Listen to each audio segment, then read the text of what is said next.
kira dari proses yang sudah didebat ini, dari kuasa hukum pemohon itu meyakini atau tidak kalau seandainya pihak pengadilan itu akan mengabulkan peradilan pemohon? Oke, jadi begini, kita memang tidak bisa, kami kan advokat terikat pada kode etik, kami tidak pernah dan tidak boleh menjanjikan kemenangan kepada klien kami karena itu melanggar kode etik.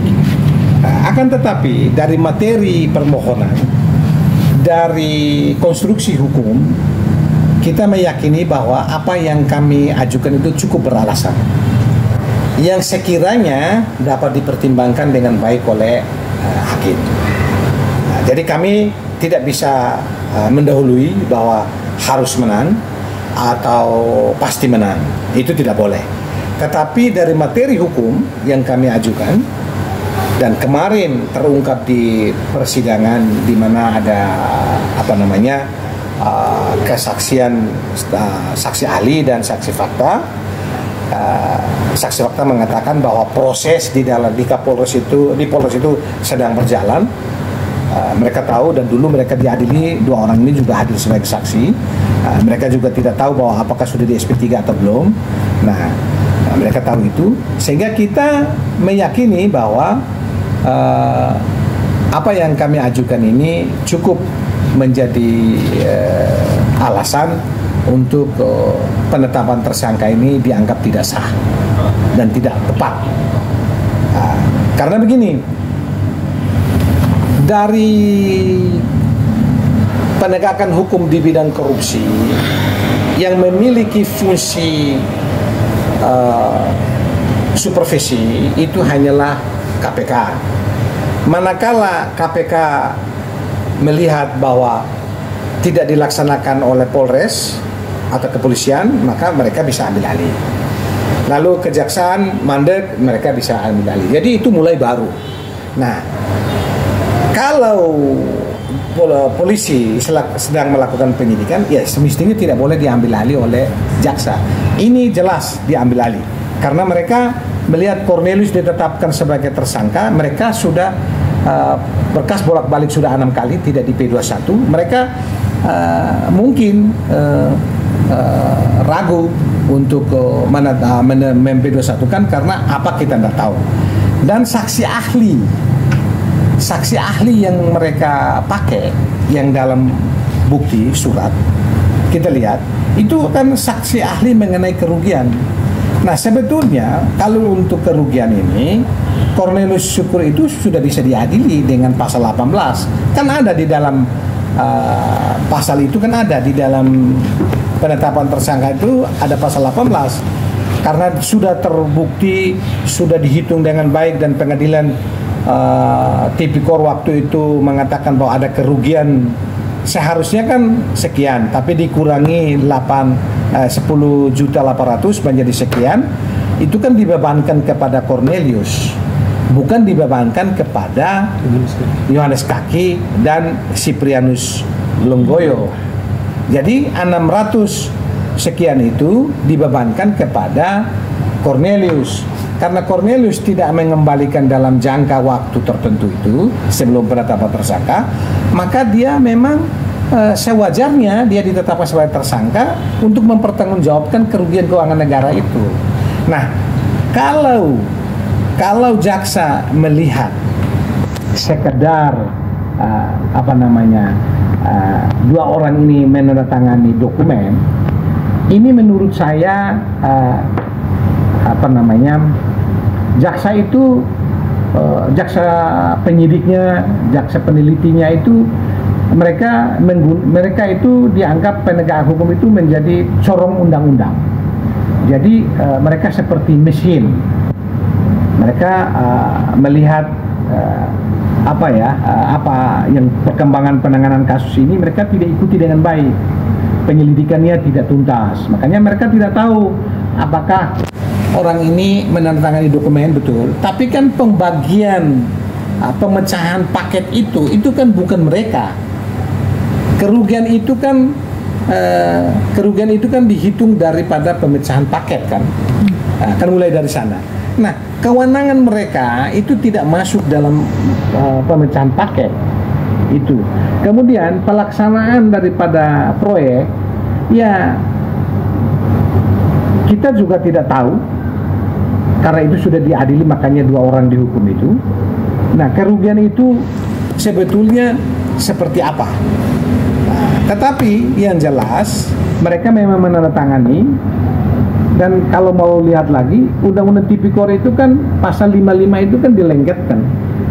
Jadi dia tidak mengatur mengenai turut serta di dalam. Di sana hanya disebut pelaku.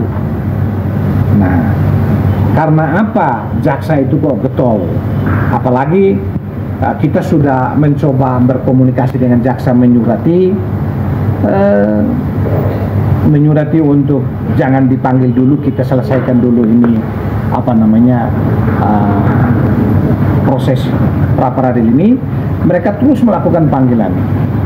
Nah, disinilah patut diduga bahwa kejaksaan itu dalam tanda kutip ada sesuatu.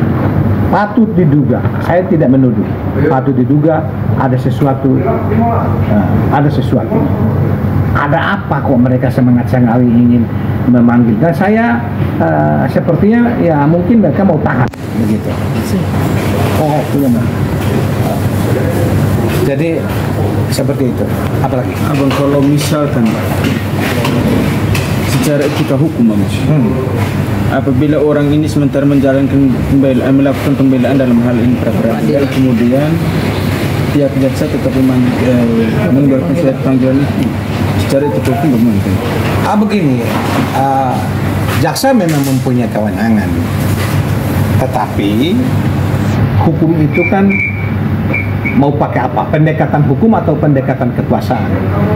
Nah, yang saya lihat ini, apa yang dilakukan oleh Kejaksaan Negeri ND itu, ini adalah pendekatan kekuasaan. Koordinasi kita nggak jalan. Koordinasi kita nggak jalan. Kita kan menyurati secara resmi, ada tanda terima apa semua. Tapi mereka tidak peduli. Mereka tidak menganggap kita, tidak menghargai. Mereka terus melakukan pemanggilan. Maka hari Senin kita meyakinkan klien kita untuk menghadap. Karena kan putusannya Selasa. Kita juga sudah sampai pada satu tahap bahwa memang kejaksaan ini patut diduga memiliki satu latar belakang yang bukan semata-mata untuk menegakkan keadilan. Contohnya begini, seorang penyidik dia tertangkap, misalnya seorang polisi, dia menangkap tangan seorang anak SMA mencuri roti untuk makan di jam istirahat, ya kan? Kalau dilihat daripada unsurnya, mencuri itu sudah terpenuhi karena dia mengambil roti, tidak membayar dan dia makan 5 biji misalnya. Tapi polisi kemudian dia menggunakan kewenangannya, diskresinya, dia tidak memproses anak ini. Walaupun nyata-nyata dia mencuri, tapi mereka tidak proses. Mereka menasihati saja, bilang, kau itu nggak boleh begitu. Ini kau melanggar hukum. Nah, itu pakai diskresi. Nah, menurut saya polisi tidak menetapkan mereka sebagai tersangka itu karena mereka melihat bahwa pertama uang kerugian yang mereka nikmati itu di luar daripada tanda tangan itu, hanya tanda tangan berkas itu 10.800.000 dikembalikan, 1 juta dikembalikan. Jadi mereka menggunakan diskresi bahwa kerugian seperti ini ya tidak pantas orang harus masuk satu tahun di dalam. Kan hukuman minimal undang-undang itu kan minimal 2 tahun malah. Ya. Jadi dan tidak mungkin kalau dia diadili terus dihukum 5 bulan, pasti 1 tahun. Nah, oleh karena itu, ini menurut saya dari aspek kerugian negara, dari hasil, dan kan begini ya, pidana itu kan kalau orang itu sudah menggunakan, misalnya begini ya, pemalsuan. Ketika saya memalsukan tanda tangan bupati atau bendahara keuangan untuk mencairkan uang, saya baru memalsukan, belum saya gunakan, ya kan? Itu unsurnya belum terpenuhi. Nah, begitu juga dengan keuangan negara ini, dia menandatangani berkas untuk pengajuan proyek, mendapatkan proyek itu. Tetapi kemudian dia mendapat fee 10.800.000 dia sudah kembalikan. Keuangan negara itu sudah dipulihkan. Dan keuangan negara itu dipulihkan itu saat dia sebelum ditetapkan sebagai pelaku tindak pidana korupsi. Kalau dia sudah sebagai pelaku, maka pengembalian uang itu tidak menghapus pidananya. Gitu loh. Ketika dia belum ditetapkan sebagai tersangka, lalu kemudian dia sudah mengembalikan, dia belum masuk kategori pelaku. Sehingga seharusnya ada pertimbangan yang adil untuk orang ini tidak diadili. Yang bijak maksud saya. Supaya orang ini karena kerugiannya sudah dipulihkan. Dibandingkan dengan 600, ya memang jauh. Angka itu kan anak SD kan juga bisa melihat. Orang buta huruf itu juga bisa melihat. Orang yang tidak sekolah pun bisa melihat bahwa masyarakat Endeng ini bisa melihat, loh katanya dia udah kembalikan uang lawa 10.800.000, masa? Gitu. Maka itu sekali lagi kita berharap ketidakharmonisan antara dua institusi ini yang kita duga, ya jangan mengorbankan rakyat lah. Hukum itu tajam, harus tajam, tetapi diayunkan, pedang keadilan itu diayunkan oleh manusia. Ya begitu. Nah itu cukup ya. Tidak kebiasaan.